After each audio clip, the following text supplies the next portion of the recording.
안녕하세요. 강남 하이퍼 신측 면접으로 연세대학교에 합격한 손효원입니다. 첫째, 스스로에게 약해지지 말자는 원칙이었습니다.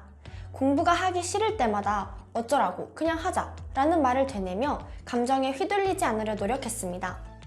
잘하는 친구들과 일부러 저를 비교하며 현실을 직시했고 그 비교를 좌절이 아닌 동력으로 삼아 하루하루 더 성장하고자 했습니다.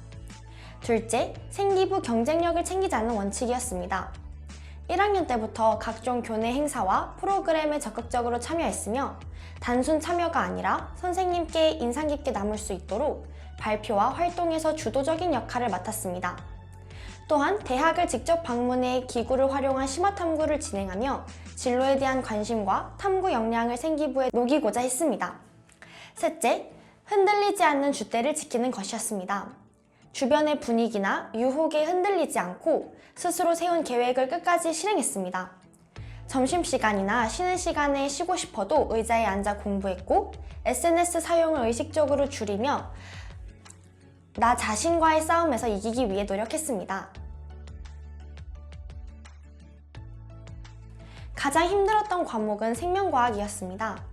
내신에서는 선생님의 출제 경향이 타 과목과 달리 기출 중심이 아니라 교과서와 프린트 내용을 기반으로 기존 기출에서 보지 못한 새로운 유형의 서술형 문항이 출제되어 대비하는 데 어려움이 컸습니다. 또한 수능 과목으로 선택하면서 학습 부담이 더욱 커졌고 특히 유전 단원에서 유전병 관련 문제나 막전이와 같은 고난도 문항이 까다로웠습니다.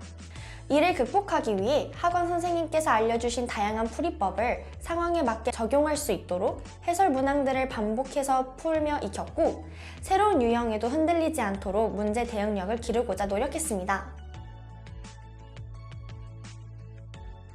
수학은 학습 시간을 가장 많이 투자했음에도 성적 향상이 쉽지 않았던 과목이었습니다. 평소 낮은 1등급이나 높은 2등급 수준이었기 때문에 수능에서는 안정적인 1등급을 목표로 공부했지만 단순히 시간을 늘리는 방식으로는 한계가 있었습니다.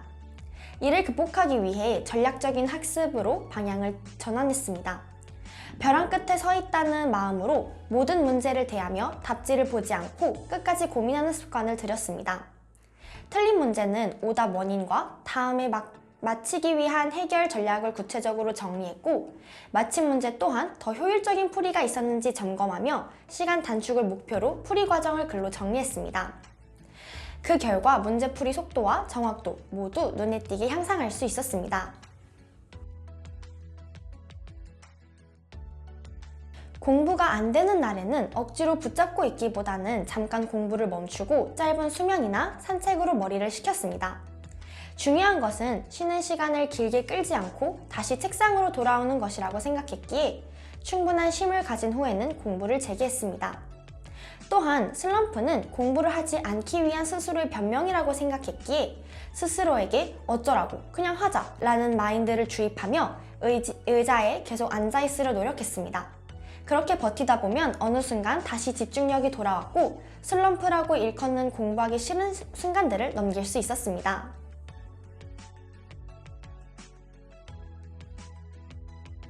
가장 불필요했던 습관은 공부를 시작하기까지의 준비 시간이 지나치게 길었던 점입니다. 학원 수업을 듣고 난 후 집으로 돌아와 SNS를 보거나 간식을 먹으며 시간을 흘려보내는 경우가 많았습니다. 막상 의자에 앉으면 공부가 잘 되었지만 그 상태에 이르기까지 쓸데없이 많은 시간을 낭비했습니다.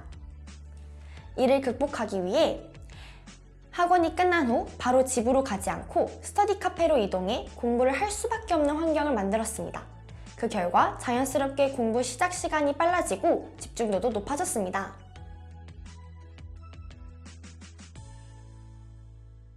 과목별 학습 비중은 과목의 중요도와 당시 성적 상태를 기준으로 유동적으로 조절했습니다.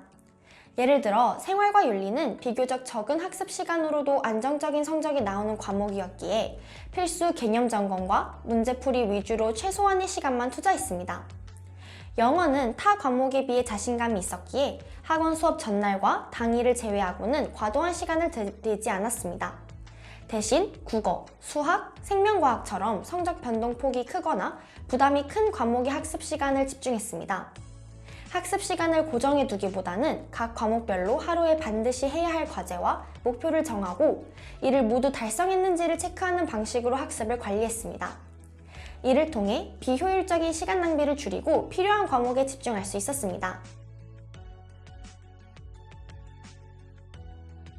국어 기출 분석에서는 지문 유형별로 읽는 기준을 명확히 정해두었습니다. 비문학의 경우 사회 지문에서는 각 관점의 핵심 주장을 정확히 파악했는지, 과학기술 지문에서는 용어의 정의의 밑줄을 그으며 기술의 목적을 이해했는지를 점검했습니다. 문학은 시간과 배경에 표시하며 읽고 인물의 정서가 드러날 때 그 이유를 설명할 수 있을 정도로 이해했는지, 과거 사건 요약 부분은 괄호로 정리했는지 등을 기준으로 분석했습니다. 수학 기출 분석에서는 문제풀이의 전 과정을 모두 파악한다기보다는 문제에 쓰인 논리를 익히는 데 집중했습니다. 또한 최대한 다양한 풀이를 이해하고 익히고자 했습니다. 오답 정리 시에는 단순히 왜 틀렸는지를 넘어서 지문을 읽을 때 스스로 세운 규칙을 잘 지켰는지를 확인했습니다. 규칙을 지켰다면 칭찬과 함께 잘했음을 분명히 명시했고 지키지 못했다면 그 이유와 더 나은 독해 방법을 글로 정리해서 반복해서 읽었습니다.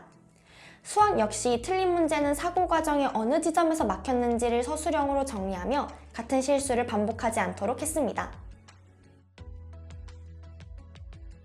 강남 하이퍼 심층 면접 캠프를 통해 연세대 제시문 기반 면접에 대한 구조적인 접근법을 익힐 수 있었습니다. 제시문 면접에서 자주 등장하는 질문 유형, 예를 들어 공통점과 차이점을 묻는 질문이나 특정 관점에서 제시문을 평가하라는 질문들의 형식을 미리 정리해 주셨고 각 유형에 맞는 답변 틀을 연습 전에 명확히 제시해 주셨습니다. 덕분에 즉흥적으로 답변을 구성하기보다 제시문 정리, 공통점, 차이점, 평가와 같은 체계적인 흐름을 유지하며 답할 수 있었습니다. 또한 반복적인 실전 연습과 피드백을 통해 답변의 논리성과 표현력을 동시에 점검할 수 있었고 무엇보다 선생님께서 질문을 성실하게 받아주시고 세밀한 피드백을 주셔서 면접에 대한 불안감을 크게 줄일 수 있었습니다. 강남 하이퍼 심층 면접은 대학별 면접 유형별로 체계적인 대비가 가능한 면접 전문 학원입니다. 단순히 예상 질문과 답을 암기하는 방식이 아니라 각 대학이 어떤 답변을 기대하는지를 알려주며 이에 맞추어 대답할 수 있도록 도와주었습니다. 일대 다 수업임에도 불구하고 질문을 하면 하나하나 친절하게 받아주시고 답변의 방향성과 구조까지 구체적으로 지도해 주신다는 점이 가장 큰 장점이라고 생각합니다. 특히 제시문 면접의 경우 답변 틀을 명확히 잡아주어 처음 면접을 준비하는 학생들도 안정적으로 실력을 쌓을 수 있었습니다. 면접에 대한 막연한 두려움을 줄이고 실전에서 흔들리지 않는 답변을 만들고 싶은 후배들에게 꼭 추천하고 싶은 학원입니다. 2027학년도 모든 수험생 여러분, 화이팅!